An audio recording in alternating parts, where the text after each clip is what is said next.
आकाशवाणी भोपाल से प्रस्तुत हैं प्रादेशिक समाचार।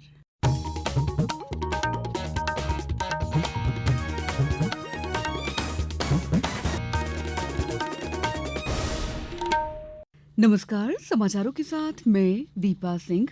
सबसे पहले मुख्य समाचार। इंदौर में हुई टेक ग्रोथ कॉन्क्लेव 2025 में 500 से ज्यादा कंपनियों से 20,000 करोड़ रुपए के निवेश प्रस्ताव प्राप्त। राष्ट्रपति द्रौपदी मुर्मू आज शाम राष्ट्रपति भवन में पद्म पुरस्कार प्रदान करेंगी।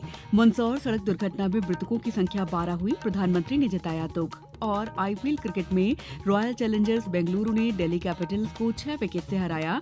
आज राजस्थान रॉयल्स का मुकाबला गुजरात टाइटंस से। अब समाचार विस्तार से। इंदौर में कल आयोजित हुई प्रदेश की पहली टेक ग्रोथ कॉन्क्लेव 2025 में अंतरिक्ष के संबंध में स्पेस टेक नीति बनाए जाने की घोषणा की गई।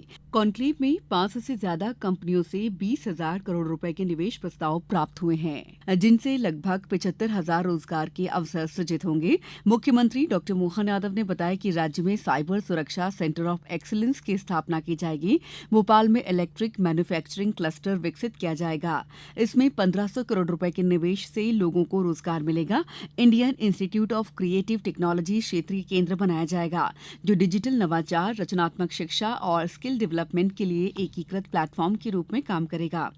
Agritech centre of excellence IIT Indore में स्थापित किया जाएगा, जो आर्टिफिशियल इंटेलिजेंस, क्लाउड और अन्य तकनीकों पर आधारित कृषि नवाचारों को बढ़ावा देगा।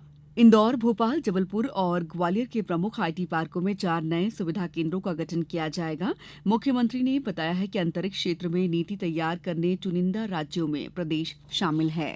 500 से ज्यादा कंपनियों ने सहभागिता की है और कई प्रकार की पॉलिसियां भी हमने इसमें अनाउंस की है। खास करके स्पेस टेक पॉलिसी की नीति हमने अपने अंतरिक्ष से जुड़े हुए अनुसंधान और उद्यमों को प्रोत्साहन देने के लिए ये स्पेस टेक्नोलॉजी की हमारे द्वारा जो नीति बनाई गई, जिसमें मध्य प्रदेश ने अपनी छलांग लगाई है। दूसरी पॉलिसी साइबर सुरक्षा सेंटर ऑफ एक्सीलेंस की, खासकर ये एक्सीलेंस के बनने से साइबर सुरक्षा का ये बड़ा विषय है जिसपे हम आगे बढ़े। इंदौर में हुए इस आयोजन में ग्लोबल इन्वेस्टर्स समिट के आईटी सेक्टर में प्राप्त 99 प्रस्तावों में से 25% का कल भूमि पूजन किया गया। कुल 1100 करोड़ रुपए निवेश प्रस्ताव की 22 इकाइयों का भूमि पूजन और लोकार्पण किया गया, जिससे 3100 से अधिक लोगों को रोजगार मिलेगा। राष्ट्रपति द्रौपदी मुर्मू आज शाम राष्ट्रपति भवन में पहले नागरिक सम्मान समारोह में पद्म पुरस्कार प्रदान करेंगी। देश के सर्वोच्च नागरिक सम्मानों में शामिल पद्म पुरस्कार 3 श्रेणियों पद्म विभूषण, पद्म भूषण और पद्मश्री में दिए जाते हैं। इस साल गणतंत्र दिवस पूर्व संध्या पर सरकार ने 139 पद्म पुरस्कारों की घोषणा की थी, जिसमें 7 पद्म विभूषण, 19 पद्म भूषण और 113 पद्मश्री पुरस्कार शामिल हैं। सुविख्यात वायलिन वादक और संगीतकार डॉक्टर एल सुब्रमण्यम और गैस्ट्रोएंट्रोलॉजिस्ट डी नागेश्वर रेड्डी पद्म विभूषण से सम्मानित किए जाने वालों में प्रख्यात संपादक और प्रसार भारती के पूर्व अध्यक्ष ए सूर्य प्रकाश, अभिनेता अनंत नाग पद्म भूषण पाने वालों में शामिल हैं।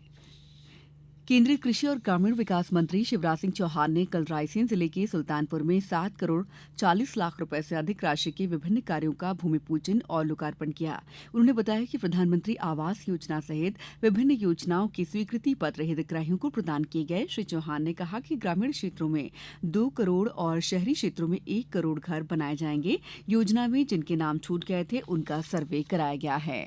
हमने तय किया 2 करोड़ मकान ग्रामीण क्षेत्रों में बनाएंगे, 1 करोड़ मकान शहरी क्षेत्रों में बनाएंगे। अभी तीसरी बार प्रधानमंत्री बनने के बाद मोदी जी के और मेरे कृषि और ग्रामीण विकास मंत्री बनने के बाद हम लगातार मकानों का आवंटन कर रहे हैं। अकेले भोजपुर विधानसभा को 6,600 से ज्यादा मकान स्वीकृत किए हैं और अभी जो बची हुई सूची है आवास प्लस की, वो 1 महीने के अंदर हम और स्वीकृत करेंगे। कई लोगों के नाम छूट गए थे सर्वे की सूची से, तो फिर से एक सर्वे करवाया है और उस सर्वे में भी हमारे रायसेन जिले के लगभग 1 लाख के आसपास मकान का सर्वे हुआ है। उस जिनके वास्तव में कच्चे मकान हैं, उनको पक्के मकान देने का अभियान चलेगा। श्योपुर जिले के कुनो नेशनल पार्क में चीतों का कुनबा बढ़ता जा रहा है। कल मादा चीता नीरवा ने 5 शावकों को जन्म दिया है। इसके साथ ही कुल चीतों की संख्या अब 29 हो गई है। मुख्यमंत्री डॉ मोहन यादव ने सोशल मीडिया पर कहा है कि अत्यंत प्रसन्नता है कि कुनो राष्ट्रीय उद्यान में चीतों का कुनबा निरंतर बढ़ रहा है। समाचारों में वक्त है ब्रेक का।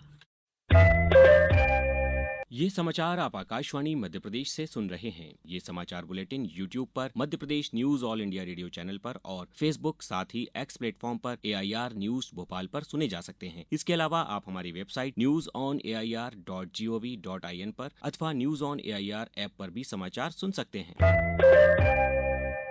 ब्रेक के बाद समाचारों में आपका एक बार फिर स्वागत है।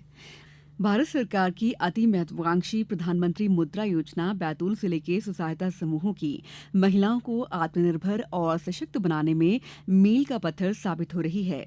स्वसहायता समूहों की 108 महिलाओं ने प्रधानमंत्री मुद्रा योजना से 1 करोड़ 9 लाख रुपए ऋण लेकर स्वयं का व्यवसाय शुरू किया है, जिससे महिलाओं सहित उनके परिवारों की आमदनी में इजाफा हो रहा है।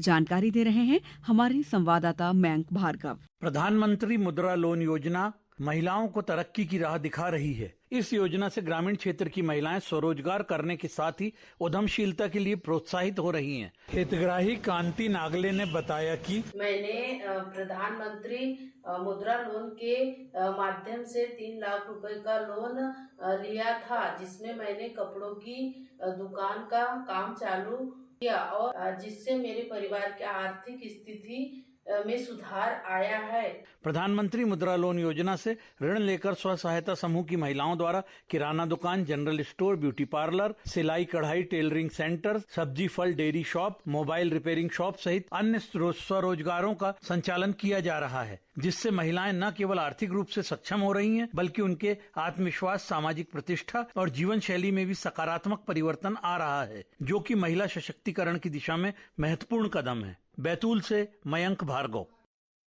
प्रधानमंत्री नरेंद्र मोदी ने कल हुई मंदसौर सड़क दुर्घटना पर गहरा दुख व्यक्त करते हुए पीड़ित परिजनों के प्रति संवेदना व्यक्त की है।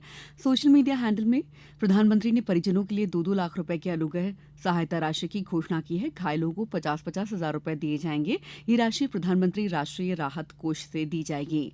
मंदसौर में कल श्रद्धालुओं को ले जा रही वैन के एक बाइक से टकराकर कुएं में गिर जाने से 12 लोग मारे गए थे और 4 घायल हुए थे।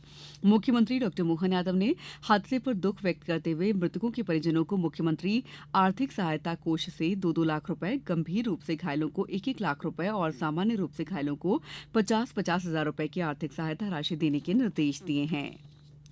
1 मई से 4 मई तक मुंबई में होने वाले विश्व audio visual entertainment summit waves के अंतर्गत भारत एक विहंगम दृश्य चैलेंज के शीर्ष 5 फाइनलिस्ट की घोषणा कर दी गई है। इस चैलेंज में प्रतिभागियों को 2 या 3 मिनट लंबे हवाई वीडियो प्रस्तुत करने के लिए आमंत्रित किया गया था, जिसमें आकर्षक ड्रोन सिनेमेटोग्राफी के माध्यम से भारत की सुंदरता, विविधता, परिदृश्य, विरासत, संस्कृति, नवाचार, प्रगति और परिवर्तन को दर्शाया गया हो। इस चैलेंज में 1300 से अधिक पंजीकरण प्राप्त हुए, जिनमें ड्रोन दीदी प्रतिभागियों की 382 प्रविष्टियां शामिल थीं।